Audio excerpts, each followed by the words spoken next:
ফজরের নামাজ পড়ে যখন যোহর পড়তে যান, মধ্যখানে যে গুনাহগুলো হয়েছে ওযু করার সাথে সাথে হাতের গুনাহ আল্লাহ মাফ করে দেয়।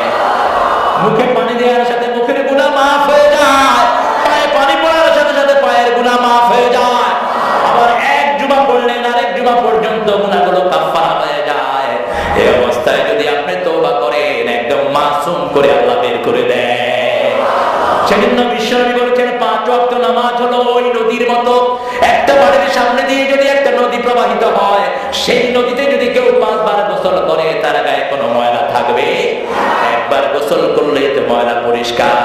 ফজর দিলেন, ফজরের একটু পরে দিলেন যোহর, যোহরের একটু পরে আসর, আসরের একটু পরে মাগরিব, মাগরিবের পরে এশা, আসর নাই, এমন ভাবে সাজিয়ে দিলেন ঘুমাইয়া কাটা